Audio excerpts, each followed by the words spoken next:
horario de las 8 de la noche. ¡Ay, ya estamos en vivo! ¡Qué emoción! Estrenando horario, les decía Abril, porque habíamos estado participando con ustedes a las 5 de la tarde los miércoles y ahora cambiamos de día y cambiamos de horario. También a ver cómo se sienten ustedes. Platíquenos cuando estén aquí en el chat de las redes. A ver qué les parece. A lo mejor ahorita ya están cenando, provecho.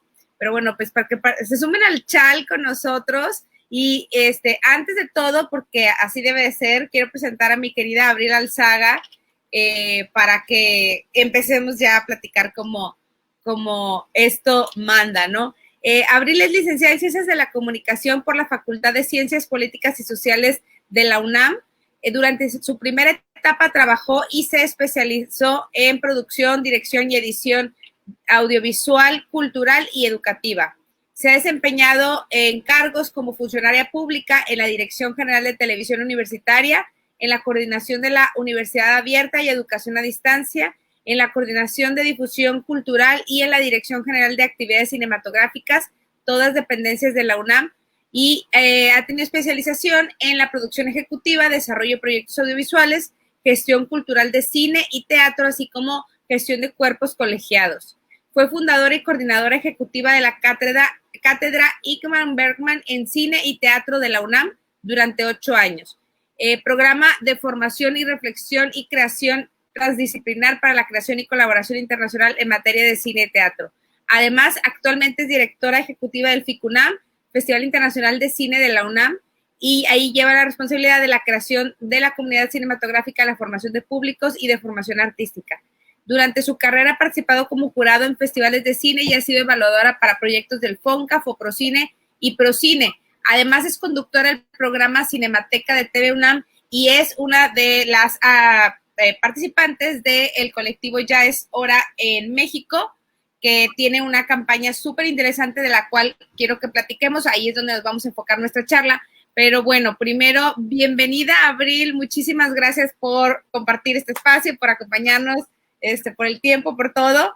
Las charlas siempre son súper sabrosas contigo. Y quiero primero que nos platiques cómo fue que llegaste hasta acá, o sea, bueno, a FICUNAM y después ya a la red mexicana de festivales cinematográficos donde coincidimos. Ahí es donde nos conocemos y donde compartimos con todos los colegas. Y desde ahí, entre otras cosas, bueno, surgen muchas iniciativas. Entonces, ¿cómo fue que llegaste a FICUNAM, a todo el tema de los festivales, que es, bueno, además, está súper involucrada en las iniciativas de comunitarias ahorita con lo del Fidecine y todo esto, pero primero cuéntanos cómo llegaste. Bueno, primero déjame agradecerte muchísimo la invitación, muchas gracias. FIC Monterrey es un festival que me gusta mucho. Y bueno, nada, muchas gracias por el espacio. Pues yo llego a FICUNAM después de 8 años de estar dirigiendo la Cátedra Bergman, de estar ahí coordinando todas las actividades de esa cátedra con un equipo genial. Y pues yo creo que gracias a los resultados que se obtuvieron ahí, se abre una oportunidad. Eva San Giorgi se va a dirigir el Festival de Viena y ella me propone como una de las candidatas para sustituirla. Uh-huh. También propuso ella misma a Michelle Lipkes y Jorge Volpi, lo que estuvo, bueno, me imagino que revisó varias propuestas, le llegaron varias propuestas de varios lados, pero nuestras candidaturas, la de Michelle y la mía, iban como muy, muy apoyadas por varios sectores, ¿no? Uh-huh. Y Jorge lo que pensó es que sería muy bueno más bien como que fortalecer ese espacio y hacer una codirección, una dirección ejecutiva y una dirección artística. Y me propuso ser la directora ejecutiva y la verdad es que me entusiasmó muchísimo la idea de poder pues crecer y estar en un espacio como FICUNAM, que bueno, en un espacio muy hermanado con la Cátedra Bergman, nacieron juntos y crecimos juntos y bueno, me parecía increíble poder estar muy hermanado con ese espacio y ese lugar. Así es como llegué, la verdad, fueron como golpes de suerte. ¿qué hago? Tengo que apagar todas estas ventanas. Las chunches. Dios mío, perdonen ustedes, están bombardeándome con mensajes. Digamos, la historia corta es esa, ¿no? Pero bueno, vengo con un trabajo pues, de mucho tiempo en la industria audiovisual, haciendo como mucha indagación de los procesos creativos en cine, pues con la cátedra pues muy consistentes, pues muy hermanada con la línea como de búsqueda, de experimentación que tiene el propio FICUNAM. Entonces, bueno, pues así es como llegué a este lugar. Ahora, también de otro lado, siempre he tenido como una beta activista. Sí, mucho. Oye, pero bueno, también porque ¿qué retos representó FICUNAM? Pero bueno, a lo mejor eso es tema de otra plática. Sí, tú te ves activista porque de verdad que de lo que hemos coincidido, que te conozco, eres súper aguerrida. Pues sí, siempre he sido muy activista. Tengo muchos años haciendo activismo de muchos tipos, muy cercanos a los derechos humanos, desde el CEU, desde el CEU de la segunda generación, a mí me tocó esa parte, pues también luchando por la educación gratuita en su momento, que tuvimos algunos resultados, y luego ya, pues haciendo activismo de muchos tipos. Uno que siempre me ha llamado la atención tiene que ver con las mujeres y con el papel de las mujeres en todos los ámbitos, ¿no? Es así como súper sabido mi feminismo. Aguerrida, sí, sí, sí. Y bueno, siempre se ha manifestado de alguna u otra manera en mi trabajo, en mi quehacer, siempre se ha manifestado, ¿no? No es que me haya dedicado a la investigación del feminismo o algo así, pero como que siempre he sido voz pues de que se tomen en cuenta a las mujeres igual que a los hombres, ¿no? O sea, que tenemos un papel igual que los hombres, somos la mitad de la población y no merecemos menos que eso, ¿no? Entonces, de ir cambiando como formas de pensar, de ir cambiando formas, de estructuras, ¿no? De trabajo también.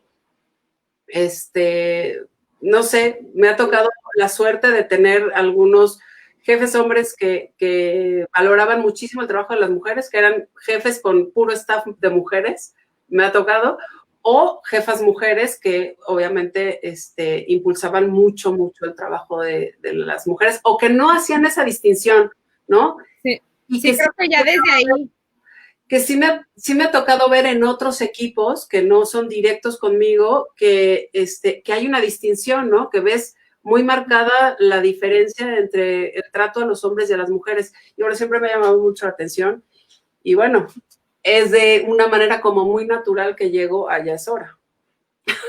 Pero sí, no, pero bueno, primero empecemos por los orígenes de Ya es hora, porque surgieron, o sea, se organizaron todo bueno, obviamente todas las integrantes de la industria audiovisual en México, pero sobre todo los rostros que más conocemos o los que más vemos son, o sea, como tú, ¿no? Las directoras de los festivales, las escritoras, las directoras, las actrices, pero hay muchísimas maquillistas, directoras de fotografía, ¿no? Que a lo mejor pues no son, o sea, sus rostros no son tan conocidos por el público, ¿no? Por la industria sí, pero por el público no. Pero se organizan y surge el año pasado en la entrega de los Arieles, que fueron todas como muy organizadas, con este pañuelo rojo que ahora portas. Entonces, eso, y a partir de un año, o sea, me parece que ha habido muchísimo avance, a pesar de que, o sea, no es como que ya cambiaron las cosas, porque esto es muy lento y a la vez es de mucho trabajo y de mucho empuje, pero sí creo que para haber sacado los protocolos, de esto es lo que quiero que platiquemos, o impulsado y organizado todo esto para que haya casas productoras muy importantes detrás, un equipo, un bufete de abogadas detrás, trabajando en los protocolos de toda la industria, o sea, desde las producciones audiovisuales hasta los festivales, ¿no? Entonces, o sea, creo que es un trabajo para empezar de aplaudir, y ahorita tú estás aquí, entonces extiéndele mi felicitación y de la del FIC Monterrey, nuestro agradecimiento por ese trabajo a todas las involucradas, ¿no? Además tienen un podcast, tienen la página web, ¿no? O sea, están haciendo muchísimas cosas y eso de verdad es que yo, por ejemplo, lo agradezco mucho porque además estoy aprendiendo muchísimo de lo que escucho que platican Ale y Peneley en el podcast. O sea, ha sido increíble por todos lados lo que están haciendo. Pero o sea, ¿cómo se organiza Ya es Hora? Mira, nosotros nos damos a conocer justamente en los Arieles, pero Ya es Hora surge antes, surge meses antes, surge a partir de, o sea, un poco del Me Too, claro, de todas las, como la avalancha de denuncias y el tipo de críticas que empiezan a surgir de ahí, como que es una alarma que nos llama mucho la atención a un grupo diverso, y que de alguna manera hay un grupo en particular que pide como ayuda y que estemos atentas por lo que está pasando, ¿no? Porque sí son muchas las denuncias y no se sabe muy bien qué hacer.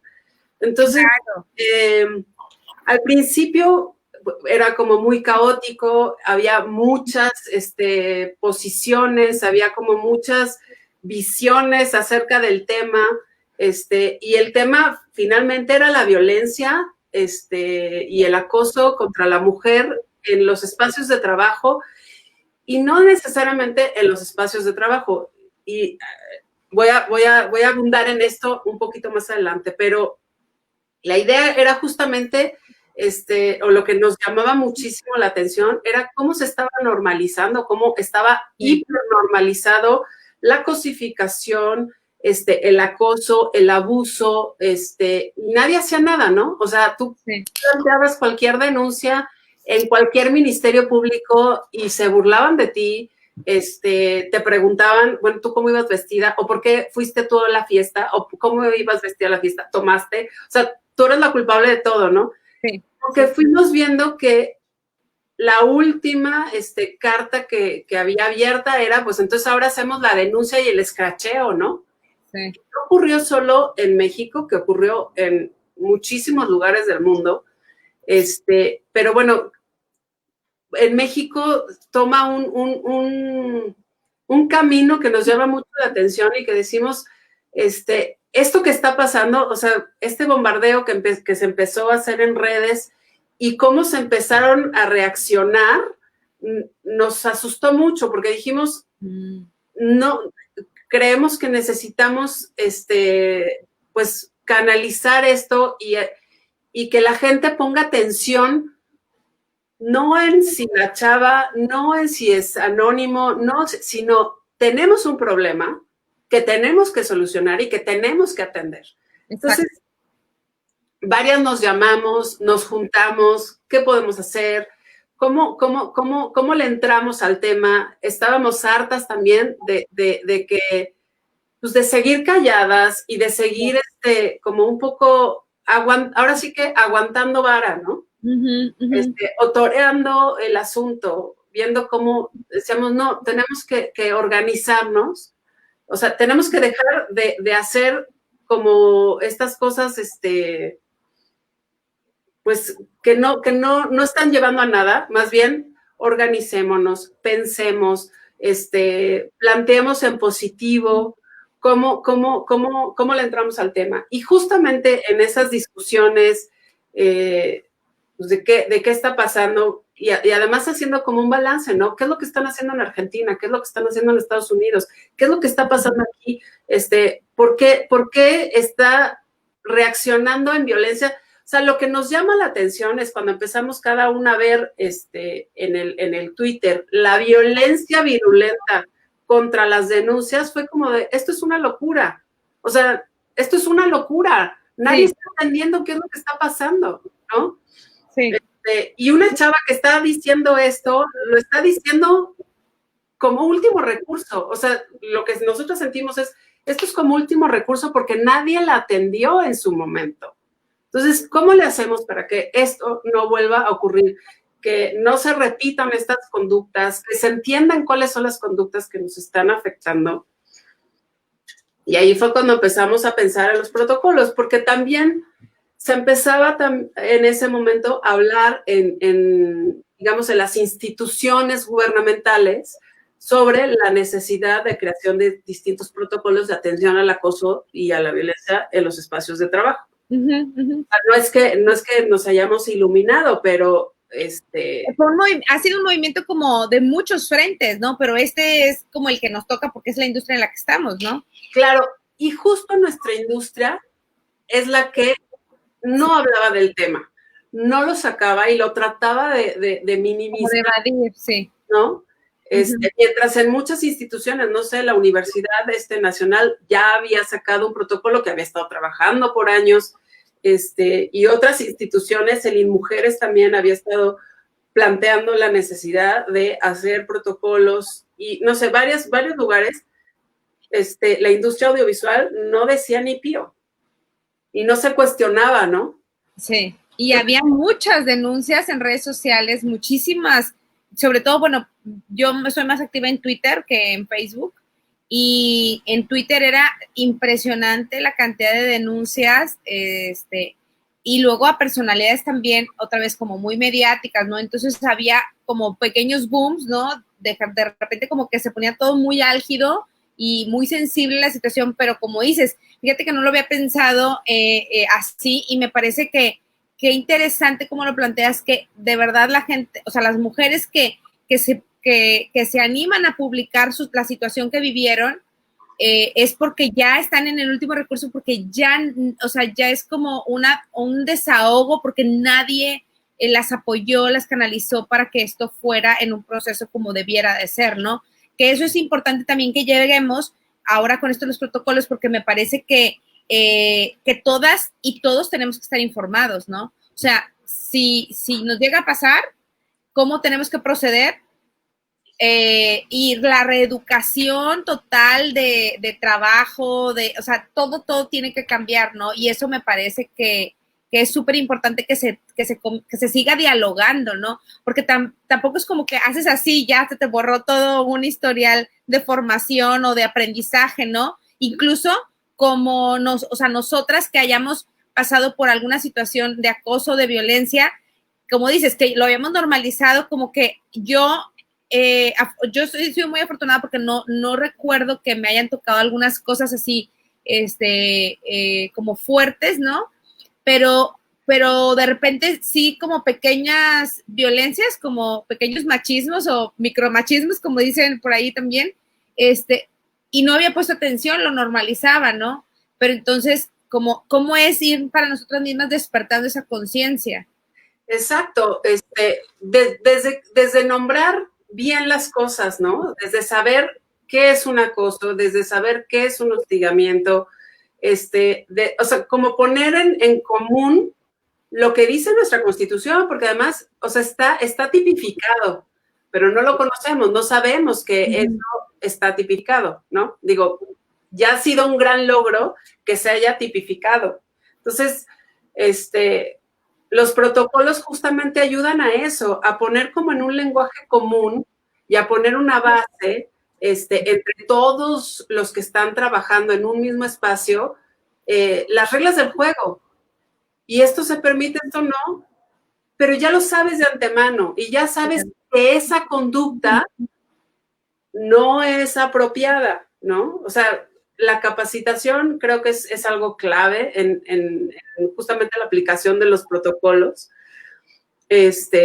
Nosotros durante este año aprendimos muchísimo porque nosotros nos imaginábamos como una especie de decálogo, ¿no? Donde, ok, ya tenemos nuestro protocolo y entonces es, no harás, no sé qué, no. O sea, los 10 mandamientos en contra de la cosa.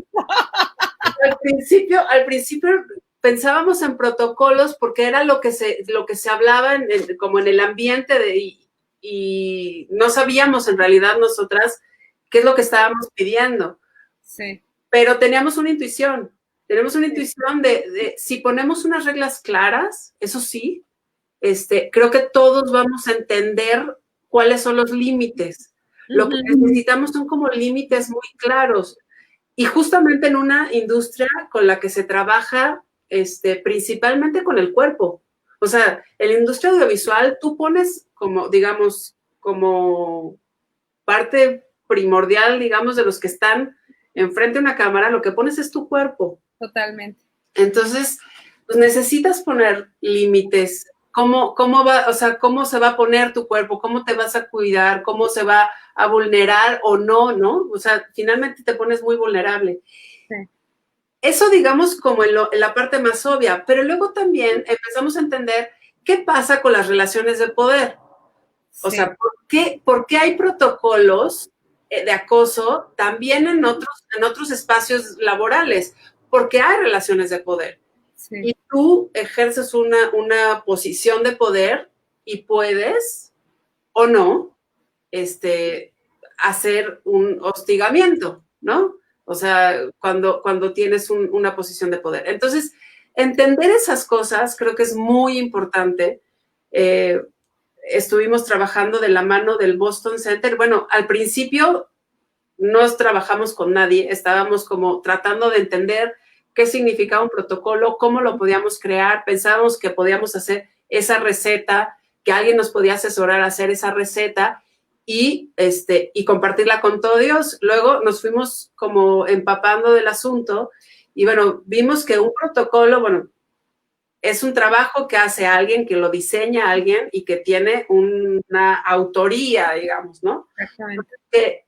Esto de hacer la receta para compartirlo con todo el mundo, nos decían, pues no, porque ese es mi trabajo, esa es mi chamba, eso es a lo que me dedico, cada quien que lo quiera, pues yo se lo diseño, yo le puedo ayudar a diseñarlo, ¿no? Decíamos, oye, no, pero esto es tan urgente y tan imperioso que necesitamos que sea masivo, necesitamos que todo mundo pueda acceder a un protocolo, que no sea súper oneroso. Entonces, convencimos al Boston Center increíble de hacer el diseño de manera pro bono, ¿no? Dijo, ok, yo voy a donar todo el diseño, pero para eso necesito, pues hacer como un estudio de campo, porque yo sé hacer estos protocolos para este tipo de empresas o para este tipo de instituciones, pero yo no conozco su industria, no conozco sus focos rojos, no conozco, digamos, las dinámicas de trabajo que tenemos que protocolarizar, ¿no? Entonces, necesito que me consigan productoras y que me consigan festivales que estén dispuestos a que yo haga, como les puse, de estudio, ¿no?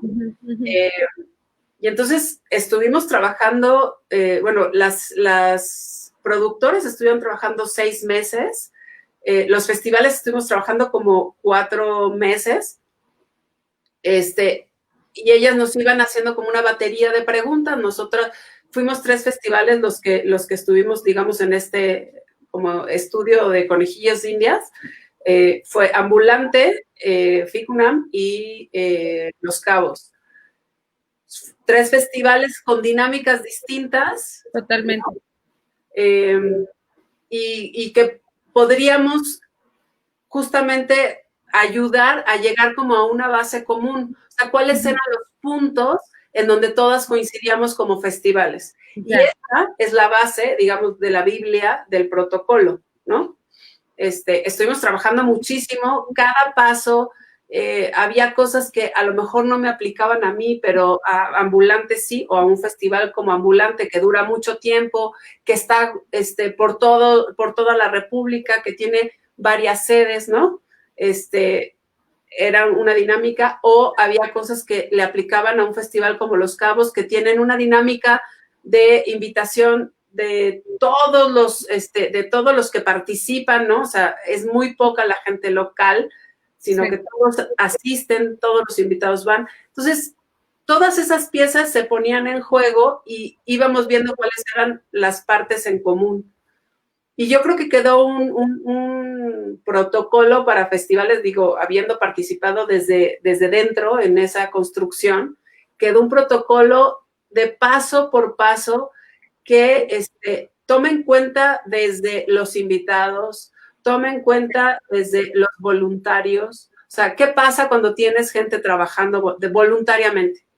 ¿Cómo los proteges y cómo los comprometes con un protocolo, ¿no? Porque además un protocolo también lo que hace es hacer corresponsables a todos los participantes, ¿no? O sea, no es que solamente va a proteger a unos y va a estar como en contra de otros. No, no, no. Todos los participantes se hacen corresponsables. Tus proveedores, obviamente tus trabajadores, ¿no? Tus colaboradores, todos los que participan en tu cadena, de alguna manera, están protegidos por ese protocolo. Los espacios, decíamos, bueno, pero ¿cómo vamos a hacerle las fiestas? Que es uno de los puntos rojos más tremendos de un festival. Una fiesta donde hay alcohol de por medio, que no necesariamente es responsabilidad del festival, porque hay fiestas que se hacen que no organiza el festival, ¿no? Claro. Pero obviamente si algo pasa, va a estar señalado el festival. Sí, sí, sí, sí. ¿No? Entonces, bueno, justamente explicándole todo esto a las del Boston Center, iban desarrollando justamente los mecanismos y aterrizó en un documento base que después eso se tiene que personalizar ya las características específicas de cada festival, ¿no? Entonces, ese primer desarrollo no le va a costar a nadie, lo único que se va a hacer es licenciar el uso de ese protocolo y bueno, que cada quien, pues ahora sí que aporte, ahora según las posibilidades, según el tamaño del festival, según la magnitud de gente que maneja, la gente que se tiene que capacitar, pues tiene que pagar una licencia, ¿no? Ese es el acuerdo que se logró con el Boston Center y que yo creo que es muy bueno porque el protocolo no deja de ver ningún aspecto de lo que implica organizar un festival. Y lo mismo con las productoras, ¿no? O sea, se fueron departamento por departamento, entrevistaron a todo Dios para ver justamente cómo podían ver la mecánica y protocolarizar toda esa mecánica. Que para entender un protocolo es como una serie de pasos que hay que seguir en dado caso que haya una situación, pero también una serie pues no quiero decir reglamento, pero sí como, sí. Pues sí, eso, como un reglamento de cómo debemos o sea, de a qué nos comprometemos, como decías ahorita, siendo partícipes en cualquiera de los sentidos en el que estamos en un festival o en una productora, ¿no? En una producción audiovisual. Que esto es bien importante porque además la industria audiovisual es súper grande y súper fuerte. O sea, si bien somos muchísimos festivales en el país, la producción audiovisual es gigante en comparación de la industria de los festivales, ¿no? Pero los festivales también tenemos como otra dinámica de más social, con los invitados, más participantes, generalmente hay como más gente que va y viene, y entonces es diferente, o sea, son como escenarios diferentes, ¿no? Yo he escuchado y he leído aquí, incluso no hay que extendernos tanto, pero que los espacios como estos, donde hay, como los festivales, ¿no? O las muestras, los congresos en otras áreas, ¿no? Para los científicos, son espacios donde más acoso se puede dar, ¿no? O como la dinámica misma, como dices, ¿no? Como que creo que en las producciones audiovisuales, si bien son cortas, a lo mejor, bueno, la situación pasó, no, que no debe, digo, no estoy justificando, ¿verdad? Pero no se minimiza ni nada, pero es como tal vez la persona ya no vuelve a trabajar con esa casa productora o hace la respectiva denuncia con la casa productora. En una película pues son muchas semanas de trabajo y entonces también el crew como que va generando como una cierta hermandad y demás, ¿no? Pero las situaciones son como totalmente diferentes. Siento que en los congresos, en los festivales, en las muestras, en estas reuniones como que hay un ambiente como más festivo y entonces la sensación es como más de libertad. Ajá. Y entonces, por ende, se piensa que hay, o sea, bueno, no que se piense, pues, pero creo que todavía hay como más espacio. Entonces, aquí, o sea, como quisiera que nos platicaras un poco, digamos, para quienes nos están viendo, si tienen una casa productora pequeña y se quieren acercar con Boston, pero, o si no, como en lo que tú has trabajado con ellos, como, ¿qué recomendaciones nos puedes dar para que ellos como equipo de producción puedan protegerse, o sea, autoprotegernos, responsabilizarnos, educarnos y educar también y responsabilizar, corresponsabilizar al resto del equipo, ¿no? Y también proteger en dado caso de alguna situación. Así es. Digo, la recomendación para mí es pues, que se acerquen al Boston Center. Voy a copiar el teléfono, digo, el correo para que les puedan escribir, lo puedan compartir. Súper. Ay Dios, ahorita lo pongo para que lo puedan compartir. Pero o sea, yo recomiendo el Boston Center porque es lo que conozco. Ahora, no es el único, no es el único. Pueden acercarse a otras instancias. Creo que lo más importante es que cuenten con un protocolo, que cuenten con esta especie de reglamento que te ayude a saber qué puedes hacer en caso de. Porque también esa es otra de las cosas a la que nos enfrentamos en su momento como organización. Sí. O sea, varias de las directoras de casas productoras o de festivales decíamos, yo no quiero que esto pase en mi festival. O sea, ¿cómo le puedo hacer para que no haga esto? Porque si me ocurre, ¿qué hago? ¿A dónde acudo?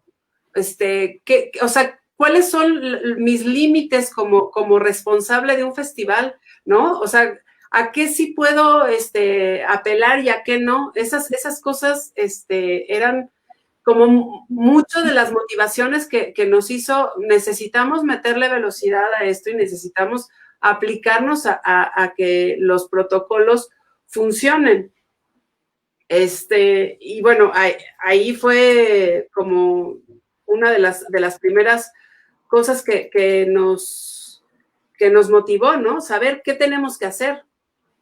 No podemos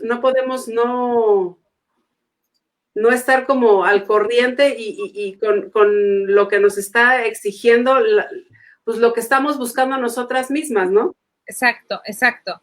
Y creo que eso justamente era la otra cosa que te iba a preguntar, porque me parece que hay también una gran responsabilidad personal de educarnos, tanto, o sea, bueno, mujeres como hombres, porque la cuestión del acoso tampoco nada más se da, o los hostigamientos en líneas verticales de poder no se dan nada más de hombres a mujeres o de mujeres a hombres, sino también entre hombres o entre mujeres, ¿no? Entonces, ese tipo de cosas, pues tenemos que, pues, como educarnos, eso, estar como en constante lectura desde cómo nombrar, como decías hace ratito, cada una de o sea, las tipificaciones, ¿no? Enterarnos qué es una cosa, qué es un acoso, qué es un hostigamiento, qué es una violencia, ¿no? Y después cómo proceder si hemos sido víctimas y cómo comportarnos también. Pero eso incluso... Como responsables también, y como responsables de los espacios o de las empresas, también saber qué hacer. Porque muchos, o sea, ahorita que estuvimos platicando y promoviendo entre productoras, pues lo que nos encontrábamos era eso, que los responsables de los espacios tampoco saben qué hacer. Exacto. Y cuando te dan esa herramienta, ok, entonces todo el mundo ya sabe de qué se trata, todo el mundo ya sabe qué es lo que procede, sí A, sí B, sí C, ¿no? O sea, hay como, ya no te puedes llamar engaño, esto te puede costar, a lo mejor, no sé, una charla, tú necesitas como víctima, pues la reparación del daño, y la reparación del daño puede tener una variedad bastante amplia de cosas que se pueden acordar. No sé, tienes ahí como un seguimiento del caso. Una de las cosas también que nos recomendaba el Boston Center es, o sea, como tip, ¿no? Digamos, está la herramienta que es la que te provee el Boston Center, está también un consejo que es el que recibe las denuncias. Y ese consejo puede ser interno, puede ser externo. Yo creo que vale la pena, en lo que nos educamos, que el consejo sea externo. Sí. Eso te blinda, como organización te blinda, porque hace que la herramienta sea un poco más eficaz. O sea, si tú planteas un consejo externo, la que hace la denuncia, o sea, la víctima, va a tener mucho más confianza de enviar su denuncia si sabe que no se le está enviando al director de la empresa. Exacto. ¿Sabes? Y que no va a haber manipulación y que no va a haber ocultamiento de información o otro ejercicio de poder ahí, ¿no? Exactamente. Entonces, en lo que nos educamos, yo creo que lo mejor es tener un consejo externo. Ahora, y claro. Consejo externo evidentemente tendrá que ser con gente de la industria que entienda, pero no sé si también tenga que haber ahí abogados o abogadas que nos puedan orientar a los que somos parte de un consejo, ¿no? Digo, quien sea que forme parte de un consejo, ¿no? El Boston Center tiene la posibilidad de proveer un consejo externo. Ese es uno de los servicios que hace, y estamos viendo que se puede hacer como una especie de iguala. O sea, que el servicio puede ser como servicio de iguala, o que se pague, no sé, ahí tenemos que o se tiene que ver con el Boston Center, o se pague por caso. O sea, si te llega un caso por ese seguimiento, entonces ya te pago para que me desahogues el procedimiento, ¿no? Claro. No sé, finalmente creo que eso es algo de lo que se estaba aterrizando con Andrea Fonserrada y el Boston Center, pero creo que es una opción que vale la pena. O sea, sí, porque es como tu seguro, o sea, tú pagas un seguro contra accidentes. Como festival tienes que tener un seguro contra accidentes, ¿no? Siempre. Pues esto es como una especie de seguro, por si algo pasa, pagas como un consejo externo para eso, para que te desahogue pues el evento de la mejor manera, ¿no? Ahora, cuando hay un delito, es un delito. Y eso hay que canalizarlo con la autoridad apropiada, que también luego ahí hay que estar educados para saber qué tenemos que hacer. Que eso sí, bueno, eso tú puedes llevarlo con un abogado de tu confianza.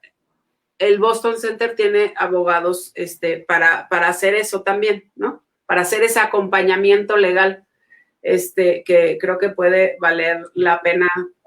Pero puede ser con tu abogado de confianza, ¿no? Que te ayude a hacer ese seguimiento. Pero creo que como responsable, o sea, aquí cuando hablamos, también hablamos de responsables de festivales, ¿no? Y creo que sí corresponde que el festival acompañe ese procedimiento o ese proceso cuando hay delito, ¿no? Claro, claro. Y digo, cuando hay delito, una violación, ¿no? Una violación es un delito. Totalmente. Y se tiene que denunciar. Ahí tenemos aquí un comentario, ahorita tengo una pregunta. Dice Eduardo Esquivel, la cultura y tradición latina y sobre todo la corrupción de las autoridades le dan en la torre a las iniciativas de igualdad. Uy, ¿qué piensas?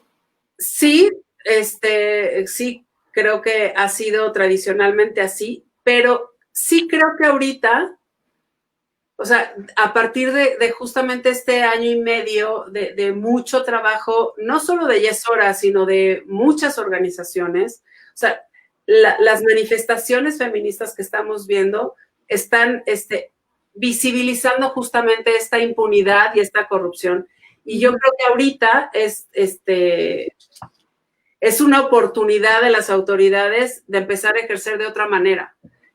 Sí creo que hay lugares y hay instancias en que están más por velar y por cambiar esta forma de entender. O sea, hemos empezado a ver algunas iniciativas justamente de formar distinto a los MPs, ¿no? Y de meter la visión de género y de perspectiva de género en las instancias que implementan la justicia.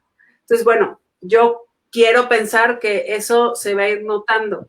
Ahora, cuando tienes abogados que tienen perspectiva de género, y creo que eso es una de las cosas que deberíamos de buscar como organizaciones, pues que queremos impulsar la equidad de género en nuestras organizaciones, pues hay que acercarse justamente con abogados que tengan perspectiva de género, ¿no? Y que te ayuden a llevar los casos desde ese lugar. Y yo creo que hay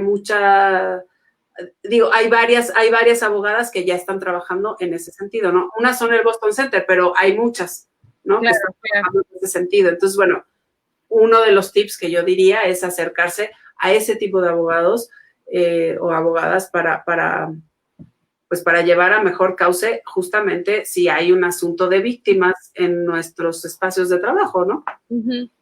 Oye, y no sé si... No tenerle miedo, ¿eh? ¿Perdón? Y no tenerle miedo. Como autoridades creo que también de pronto hay mucho miedo en que, ¡ay, no! Se va a estigmatizar mi festival porque ocurrió eso. Yo creo que es peor si no lo atendemos. O sea, hoy en día lo mejor es dar la cara y actuar en consecuencia de lo que estás promoviendo, ¿no? Claro, sí. Y aparte somos espacios de cultura, de promoción de la cultura, de apertura hacia nuevas formas de pensar, ¿no? Entonces, claro que tenemos mucha más responsabilidad en todos los sentidos, ¿no? Y quería preguntarte no sé si desde el mismo protocolo o fuera de él, digamos, a lo mejor hay alguien que no pertenece a la industria audiovisual, a lo mejor hombres y mujeres que se saben que han sido ellos victimarios de algún acoso o de alguna violencia mayor, de alguna violación, y que quisieran, digamos, como, no remediarlo, más bien como cambiar las conductas y que quisieran reeducarse, que ya están como en este cambio de conciencia, como a dónde se pueden acercar, porque yo creo que también es como muy, no sé, como me parece como raro si es como, tienes que ir con un abogado para que te diga cómo, no, o sea, creo que más bien tiene que ver como con un cambio de conductas personal, como una introspección, como desde por qué, desde dónde y por qué actúo como actúo, ¿no? Como una revisión muy íntima incluso. Sí, no, bueno, esto es, yo hablaba cuando hay una cuestión como delito, como una violación, o sea, una violación es un caso grave, uh-huh, que desgraciadamente se sigue pues, denunciando, ¿no? De alguna u otra manera, y creo que también es importante atender. Pero no, por supuesto que antes de llegar a eso hay muchas cosas, muchos niveles de violencias, microviolencias, hostigamientos, acosos de distintos niveles, ¿no? Que tenemos que aprender. Y yo creo que una de las cosas que ayuda son las capacitaciones previas digamos, a la instauración de los protocolos en los espacios. Creo que eso es una primera ayuda. Pero luego también hay otro tipo de talleres de masculinidades, por ejemplo, o de nuevas masculinidades, que ayuda también a entender en los hombres desde otro lugar, como en un espacio seguro para ellos, sí. Estas revisiones, ¿no? Y yo creo que también vale la pena pues empezar a entender y empezar a escuchar, o sea, ¿qué es lo que están denunciando las mujeres? ¿Qué es lo que están pidiendo las mujeres? Recibirlo desde otro lugar, o sea, no recibirlos desde, digamos, como desde una actitud defensiva, sino abrirse a escuchar qué es lo que quiere la otra, ¿no? Uh-huh. Normalmente es así. No es exclusivamente así, pero normalmente es las mujeres pidiendo una actitud distinta de la masculinidad. Y esto tiene también una razón de ser. Digo, hay una expectativa de la sociedad de lo que es el deber ser del hombre y el deber ser de la mujer. Exacto. Entonces, sí, una cosa cultural. Necesitamos revisar eso, necesitamos cuestionarnos eso, no sentirnos agredidos cuando se nos señala, ¿no? Es muy difícil. Claro, pero si no empezamos como a adentrarnos en estos temas desde una mirada como un poco más abierta, es muy difícil cambiarlo. Sí. Y yo creo que se trata, o sea, no se trata de destruir la masculinidad, no se trata de destruir una forma de entender el mundo, se trata de ver cómo le hacemos para estar de manera más armoniosa entre todos. Sí. ¿No? O sea, no, eso es lo que se busca, que los espacios sean espacios seguros para todos. O sea, porque también ahorita, o sea, como que el pendulazo fue, ahora todos los hombres están aterrados de que los denuncien, ¿no? Entonces ahora ya no hacen absolutamente nada porque están aterrados de que cualquier cosa puede ser usada en su contra. Yo creo que tenemos que llegar a espacios de normalizar el buen convivir, el respeto, formas más armoniosas de estar en colectivo, ¿no? En donde no por ser de un género tienes más poder que otro, ¿no? O de que asumas tu posición de poder pues de otra manera. Sí. Con más respeto.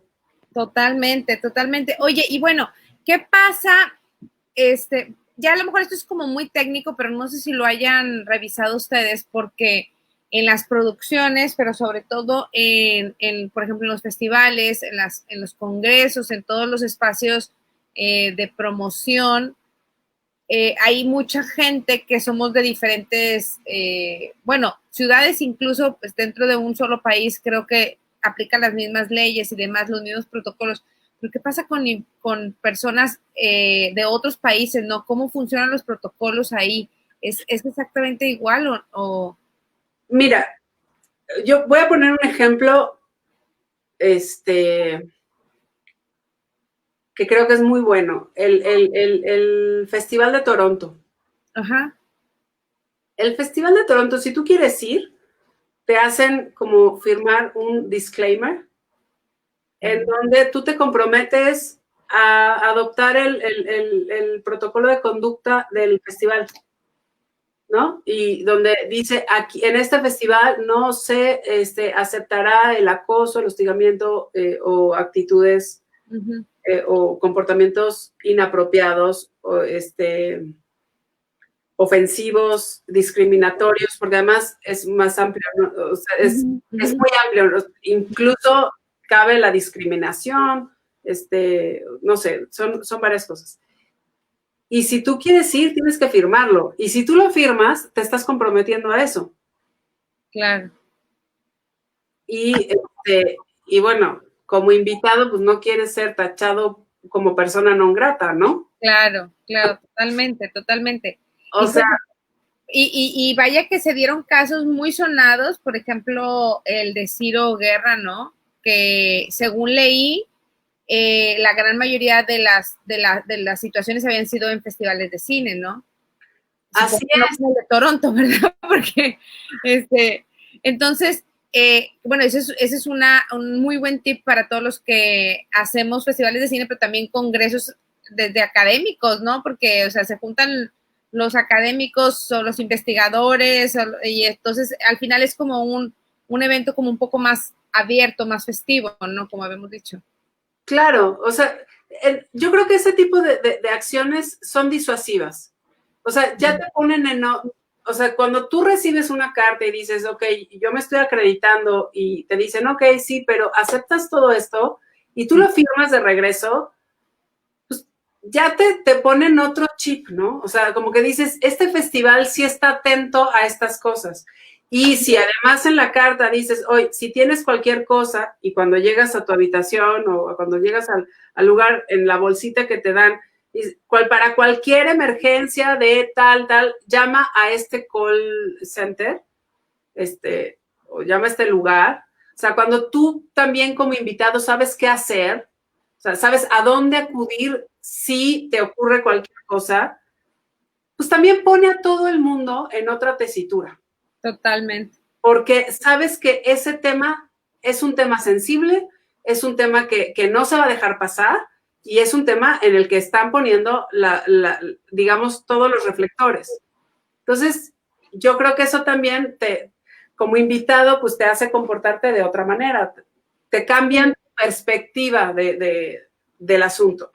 Oye, ¿y tú crees que tengamos que, o sea, como, bueno, ahorita las casas productoras que se sumaron son casas productoras súper importantes y creo que todos los festivales estamos como en este barco de buscar a la gente de Boston para generar, pues, protocolos como para cada proyecto y demás, pero a nivel internacional, o sea, por ejemplo, no sé, pienso en Venecia, en Cannes, en Berlín, que son festivales enormes, pero también con muchísima no nada más con la cantidad de invitados que tienen, sino como con el exposure mediático, que si ellos harían un cambio de este tipo, pues obviamente impacta en otros festivales o en otras casas productoras o en distribuidoras, en agentes de ventas, ¿no? Que tienen como los ojos puestos en estos grandes eventos. Yo no sé si haya también iniciativas desde estas grandes, pues eso, festivales, ¿no? En este caso. Bueno, a partir justamente de los casos de directores que ha habido últimamente, eso ha obligado a festivales internacionales como Rotterdam, por ejemplo, a que haga un pronunciamiento y también un trabajo en ese sentido, ¿no? Están trabajando en ese sentido. Me parece que Locarno también está empezando a hacer eso.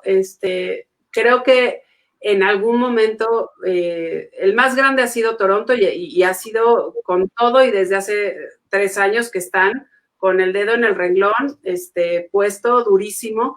Y yo creo que al final van a tener que acabar haciendo algo al respecto, tanto Cannes, y creo que Cannes ya empezaba no sé si un protocolo como tal o como pero bueno, han tenido manifestaciones muy importantes en su festival.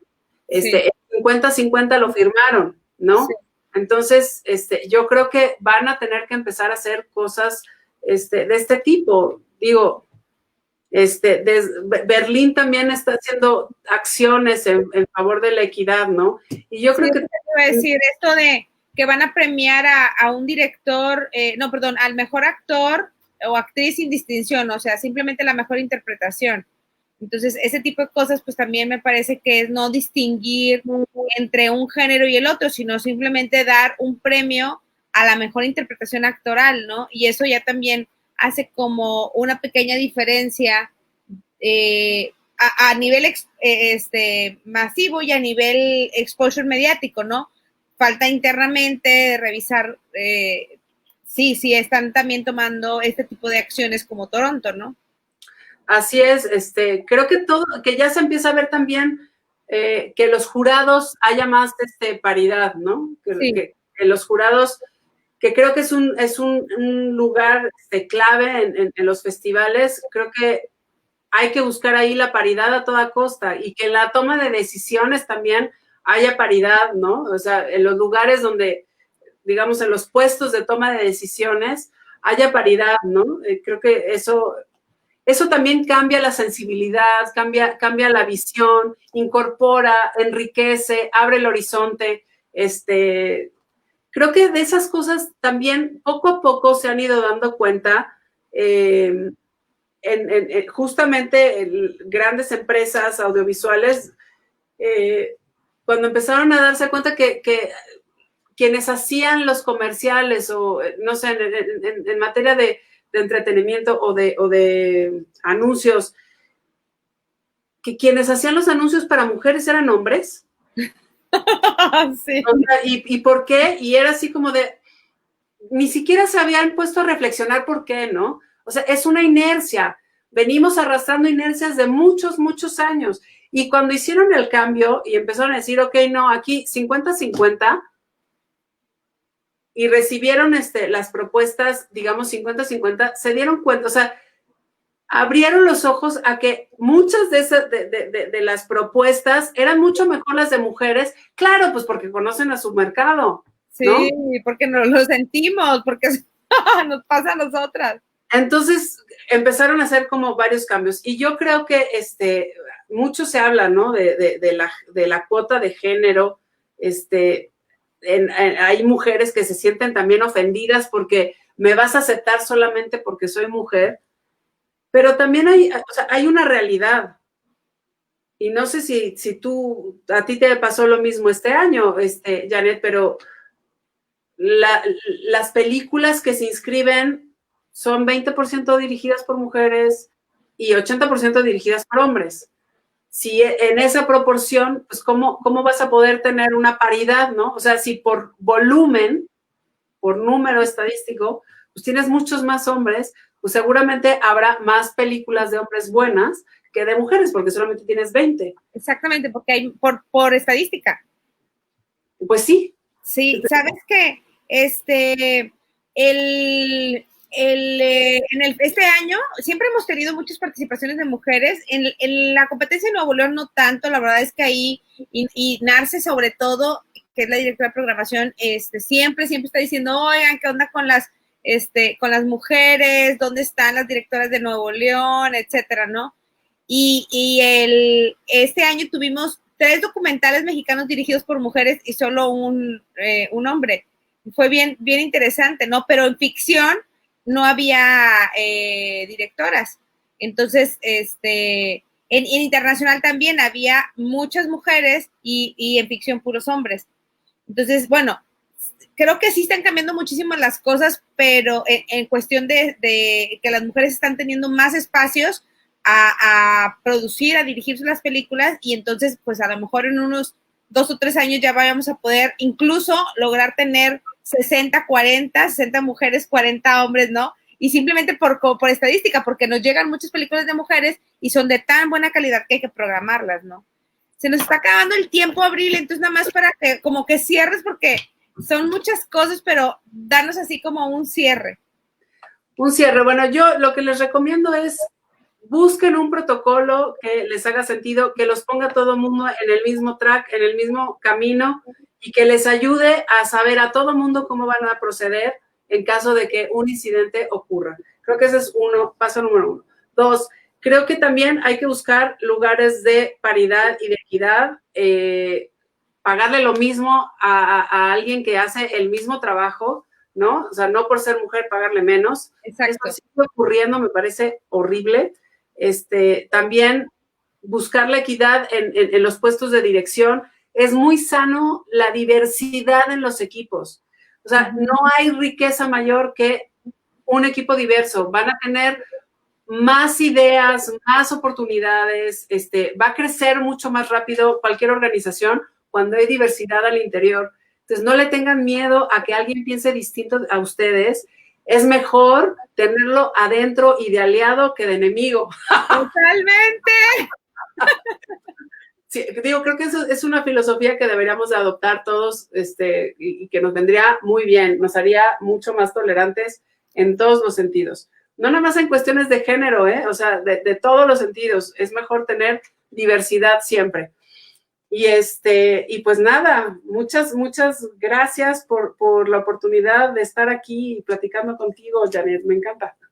Sí, sabes que siento que nos quedamos como que con muchísimas cosas que seguir charlando, así que esperemos que podamos volver a tener la oportunidad de hablar de más cosas, porque además tu trabajo también en Ficunam es impresionante. Entonces, pues a lo mejor en unas 2 o 3 semanitas nos volvemos a ver, nos ponemos de acuerdo y volvemos a hacer otro live para hablar de otras cosas, que también hay mucho tema de donde platicar.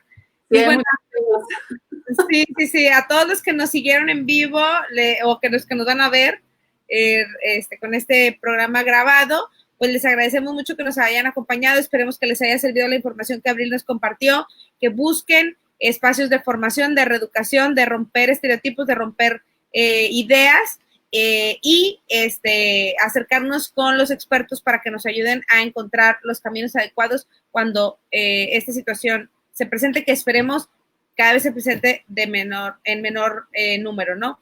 Estamos luchando por todos lados. Entonces, bueno, pues agradecerles nuevamente a todos y recuerden que estamos estrenando horario, así que nos vemos el siguiente martes a las 8 de la noche en las redes sociales del FIC Monterrey, y agradecemos a la gente de Cultura de San Pedro también que nos abre este espacio. Hasta pronto. Hasta pronto, muchas gracias.